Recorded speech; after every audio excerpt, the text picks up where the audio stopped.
Renaud, alors est-ce que tu peux te présenter en quelques mots? Bonjour Amérique. Donc moi je m'appelle Renaud Couderge. J'ai commencé par ce qui me paraissait être le plus facile et le plus évident pour moi, c'est-à-dire un parcours d'ingénierie dans l'automobile. D'abord ingénieur mécanique, puis quelques années dans l'automobile, une dizaine d'années. Et après voilà, l'envie de partager ma passion, de m'investir dans quelque chose qui m'appartient plus. C'est quelque chose qui m'a suivi et donc voilà, maintenant j'ai décidé d'orienter ma carrière plus vers le métier de photographe, avec le côté artistique et le côté développement de l'entreprise, des choses comme ça qui sont des choses que je trouve passionnantes. D'accord, donc tu as lancé le nom de ton entreprise Perception en fait. Qu'est-ce que ça t'évoque? Pourquoi le choix de ce nom? Pourquoi Perception, je cherchais on va dire un nom qui soit dans le domaine du visuel. Parce que la photo c'est beaucoup... c'est vraiment une recherche dans la perception, dans la perception qu'on peut avoir que ce soit du réel ou des choses comme ça. Et puis après il y avait une idée aussi intéressante, c'est qu'on retrouvait les initiales de mon nom de famille, mon prénom. Donc voilà, c'était un petit clin d'œil en fait qui permettait, et c'est comme ça qu'on a choisi avec ma femme le nom de Perception. Et la photo, du coup, depuis quand? Depuis tant d'enfance ouais, voilà, la photo, c'est vrai que ça a commencé assez tôt avec mon père qui faisait déjà de la photo. Et on a passé pas mal de temps dans la chambre noire à développer les photos. Et je trouve que c'était quelque chose de magnifique, en fait, de voir les photos.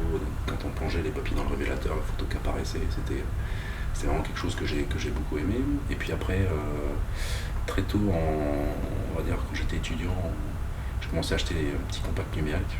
J'étais allé chercher en Andorre pour le payer moins cher. Et en fait, j'avais tout le temps sur moi. En école d'ingénieur, en fait, j'avais toujours tout le monde qui se moquait de moi un petit peu. J'emmerdais tout le monde à prendre les gens en photo. Bon, c'est quelque chose qui m'a suivi. Alors après j'ai essayé de faire un saut vers la vidéo, mais je me suis de suite compris que c'était pas pour moi. Donc pour ça que je suis content qu'il y ait des gens comme toi qui s'en occupent. Et puis voilà, après véritablement, après j'ai acheté un boîtier numérique. Et puis c'est à partir de là vraiment que ça a commencé. Donc ça fait maintenant, je ne sais même plus. Est-ce que tu as des sujets favoris ou des... je sais qu'il y a des choses que j'aime moins, mais après les sujets que j'aime aborder en photographie sont vraiment assez vastes, puisque j'adore, dans un premier temps déjà j'adore tout ce qui est vivant, donc les portraits, surtout les enfants, les choses comme ça, c'est quelque chose que je trouve, ils sont tellement naturels, ils ont des expressions qui sont tellement...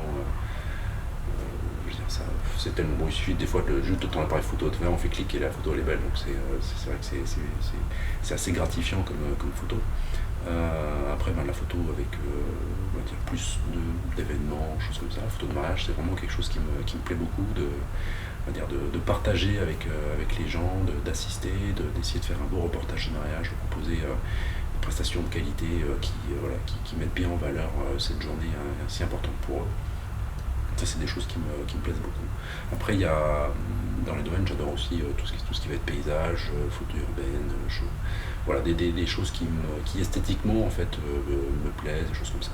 Quels sont tes projets à l'avenir? Alors il y a plusieurs choses. Moi, je suis en train d'essayer de faire une série sur Strasbourg, parce que c'est une ville que j'adore, que je trouve très très belle. Et puis j'ai envie de faire une série de photos plutôt artistiques, plutôt fine art, on va dire, en noir et blanc. Et donc voilà, je suis en train de la faire petit à petit. Quand je me promène à Strasbourg, je me promène toujours avec mon appareil photo.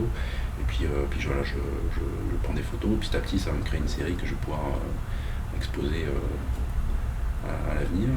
Après, plus d'un point de vue entreprise, ce qui va m'intéresser, moi, ça va être de créer des partenariats, que ce soit avec d'autres prestataires, parce que je pense qu'on est plus fort à plusieurs, et c'est quelque chose, on va dire, qui m'intéresse. Alors, qu'est-ce que représente le club pour toi?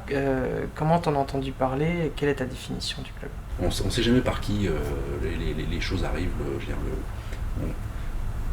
Quand on rencontre quelqu'un, on se dit tiens, voilà, il a tel et tel contact, ça peut être intéressant, mais au final, on ne sait jamais véritablement par qui. Et là, on va dire le club, comment est-ce que j'ai fait pour le connaître? C'est dans mon ancien poste que j'occupais dans l'automobile, en fait, c'était mon assistante, qui était une amie des parents de Julien.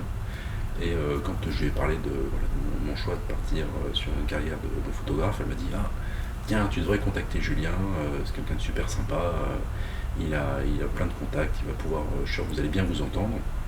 Donc j'ai appelé Julien et c'est lui qui m'a parlé du club et quand il me l'a présenté, je me suis dit de suite, voilà, c'est pour moi ça. C'est tout à fait le genre d'initiative qui m'intéresse. Je veux dire, parce que pour moi, l'approche du réseau, c'est une approche, on va dire, où potentiellement tu vas avoir des retours, mais ce qui est sûr, c'est que dans un premier temps, il faut pouvoir donner du temps, il faut pouvoir donner des choses. Je veux dire, c'est très. Voilà, je donne et à un moment donné, ça me reviendra. En tout cas, c'est ma façon de le voir et je trouve que on va dire l'ambiance qu'il y a dans le club est assez tournée comme ça. En tout cas, ceux qu'on voit souvent, ils sont vraiment. C'est quelque chose que j'apprécie en tout cas.